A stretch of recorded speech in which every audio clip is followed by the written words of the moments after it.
आज जर्मनी और भारत के बीच 8 बड़े करार किए गए। इनमें रेलवे सुरक्षा, स्किल डेवलपमेंट और मेक इन इंडिया के तहत जर्मन कंपनियों को भारत आने का आमंत्रण महत्वपूर्ण है।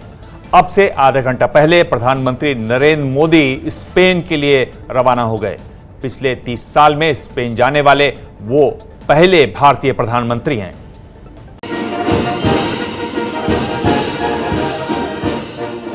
चार देशों की यात्रा पर गए प्रधानमंत्री नरेंद्र मोदी का पहले पड़ाव यानी जर्मनी में शानदार स्वागत किया गया। जर्मन चांसलर एंगेला मर्केल ने मोदी की अगवानी की।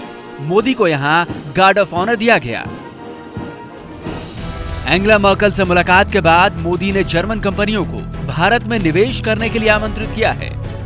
स्किल इंडिया मिशन उसको सक्सेस बनाने में जर्मन की पार्टनरशिप बहुत ही महत्वपूर्ण है। तो भारत के नौजवानों के लिए जॉब अपॉर्चुनिटी भी बढ़ती है। भारत के ग्रोथ इंजन में यूथ पावर बहुत बड़ा रोल प्ले कर सकता है।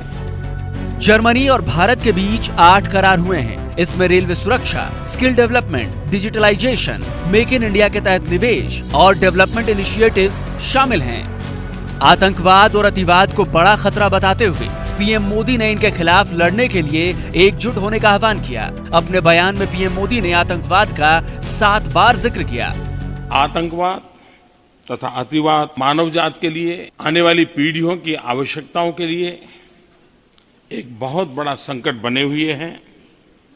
मानवतावादी शक्तियों का एकजुट होना समय की मांग है।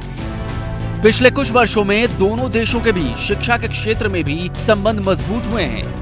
पिछले 5 साल में जर्मनी में पढ़ रहे भारतीयों की संख्या करीब 2 गुनी हो गई है। अभी 13,500 से ज्यादा भारतीय छात्र जर्मनी में पढ़ाई कर रहे हैं। जर्मनी के बाद पीएम मोदी स्पेन जाने वाले हैं। पिछले 30 साल में ये पहला मौका होगा जब कोई भारतीय प्रधानमंत्री स्पेन जा रहा है। स्पेन जाना अहम क्यों है ये आपको बताएंगे, लेकिन पहले आपको दिखाते हैं कि स्पेन की मदद से भारत में ट्रेन का सफर कैसे बदलने वाला है। ये स्पेन की टेल्गो ट्रेन है जिसका ट्रायल कई बार हो चुका है। 200 किलोमीटर प्रति घंटे की रफ्तार से इसे दिल्ली और मुंबई के बीच दौड़ाने की योजना है। पिछले साल हुए ट्रायल में दिल्ली से मुंबई ये ट्रेन 11 घंटे 48 मिनट में पहुँच गयी थी। स्पेन दौरे में पीएम मोदी की मुलाकात टेल्गो कंपनियों के अधिकारियों से भी हो सकती है। टेल्गो ने भी इच्छा जताई है कि वो भारतीय रेल सेक्टर में काम करना चाहती है। स्पेन से infrastructure, railway, energy sectors, smart city, digital economy और पर्यटन सहित कई दूसरे करार हो सकते हैं।